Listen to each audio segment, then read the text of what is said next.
يمحق الله الربا ويربي الصدقات والله لا يحب كل كفار أثيم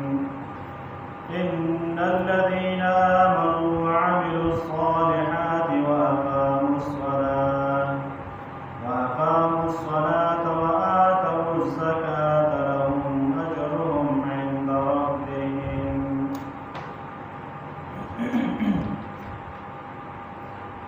مخکې آیتونو کې الله رب العزت د صدقې او د سود بیان کړی و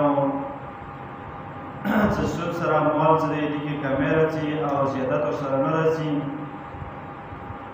ډېر خلک داسې چې هغه سود یې دپاره کوي چې یاره زموږ مال کې زیادت راشي او نوره مال زیات شي. نو د دې حالات یې بیان کړی و. وی کسه چې کوم سړی سود کوي په دنیا کې سودخور وي نو آخرت کې به دا څرنګه د کبر نه راپاڅي په کومو حالات کې به وي. نو الله رب العزت ذکر کوي دا به داسې کبر نه راځي او اوچتېږي چې ګویا کې دغه شیطان ګډوډ کړی وي او جناتو تختولی وي او پریشان حاله وي. نو دا شته نو دا د کبر نه به راوچتېږي. او د نن آیت کې الله رب العزت د سود والا مال او همدارنګې د صدقې مال دغو دواړو سره موازنه کوي. یاره سود چې دی دې سره مال کمیږي او بې برکته کېږي. چې کوم د صدقې والا مال دی هغه مال کې الله رب العزت زیادت هم راولي او همدارنګې برکت هم ورکې راولي. او په دې باندې ګڼ شي حدیث نبی کریم صلی الله علیه وسلم موجود دي چې کسه صدقات چې په دې سره مال زیاتېږي او سود چې دې سره مالونه خرابېږي او مال بېکاره کېږي ورسره. یمحق الله الربا ویربي الصدقات ببرکتوي الله تعالی ختموي برکت الله تعالی د سود مال نه او زیاتوي هغه مال کې برکت اچوي هغه مال کې چې هغه د صدقې ولوي نه صدقې ووځي. والله لا يحب كل كفار اثيم الله تعالی محبت نسدي د هر هغه کافر سره چې لوی کافر وي او همدارنګې محبت نسدي د هغو خلکو سره چې هغه لوی ګناهګار وي ګناهونه کوي. ان الذين آمنوا وعملوا الصالحات ګوره علماء کرام ذکر کوي په دې ځای کې اڅو احادیث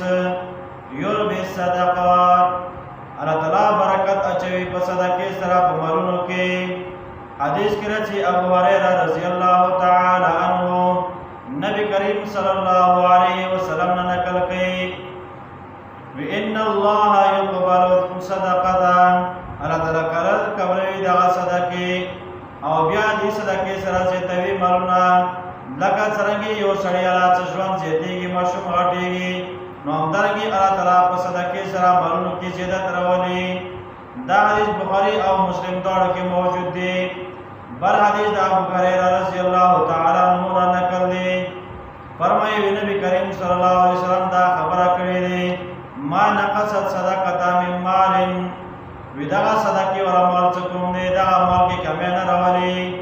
مګر د سره مال زیاتېږي مال کې زیادت راځي.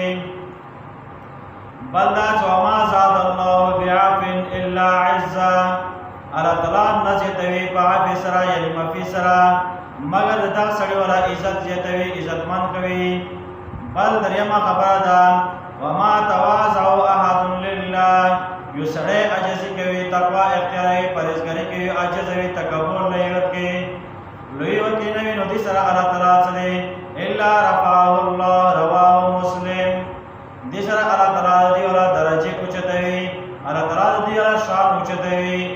دې صدقې او همدارنګې دغه درې خبرې دې حدیث کې ذکر شوي. یو دا چې صدقه مال نه زیاتوي بلکې مال نه کموي بلکې سره مال زیاتېږي. بل دا چې سړی عاجزي کوي نو دې سره د دې والا عزت نه کمیږي بلکې دې سره د دې والا درجې اوچتېږي. بل دا یو سړی بخښنه کوي خلکو ته نو دې سره د دې والا عزت زیاتېږي کمی نه راځي بلکې دې عزت زیاتوالی راځي. بل دا حدیث ما کې هم تېر شوی و ګوره چې کله سبا وخت شي دوی ملایک راکوزېږي یوه ملایک دعا کوي او بله به دعا کوي وی ګوره کوم خلک هغه صدقې کوي او الله تعالی په نامې باندې ورکړه کوي خرچه کوي وی دې لپاره دعا کوي اے رب ورکا دیتا نور هم ورکا اللهم اعطي منفقا اے رب دا کوم خرچه کوونکی شماري نه کوي باخیل نه وي دیتا نور هم مال ورکا نور هم زیات کا کوم کس باخیل دی بغل کوي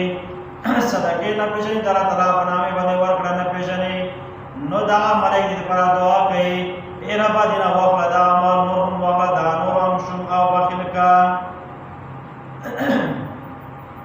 نو ځکه الله تعالی دې کې فرمایي یوربي صدقات الله تعالی هغه سود ولا مال چې دا ختموي دونه برکت صدقې ورا کوملې په دې کې الله تعالی برکت اچوي والله لا يحب كل كفار اثيم الله تعالی لوی کافر او درای لوی ګناهګار ګویا دا خبره چې کوم سړی دا سود حلال غني دا کافر شو نو ځکه کافر ذکر کو بلدا د سود را کس کوم دا ګناهګار دی لوی ګناهګار دی ګناه کبیره کې مبتلا دی نو ځکه دا عظیم ګناهګار هم ذکر ک ان الذين امنوا وعملوا الصالحات یقینا خلق چا ایمان وروړي مؤمنین خلق وي عمل کوي د پیغمبر په طریقې باندې واقاموا الصلاه واتوا الزکات منځ پابندي کوي په خپل ټیمونو کې منځ ادا کوي منځ کې کمای نه کوي پابندي کوي د منځ ولا واتوا الزکات زکات ورکوي په خپل ټیم باندې زکات ادا کوي زکات کې چل ورنه کوي زکات چته ورکړي بیا هغه نور فائدې نه اخلي خارج دلا تعالی په نامه د پر الله تعالی رضا د پر خپل مال په خپل د پر زکات ادا کوي لهم اجرهم عند ربهم دوی د پر اجر دی الله تعالی څخه ولا خوف عليهم ولا هم يحزنون په دې باندې کو څه ویره نه وي او دوی په غمجن هم نه وي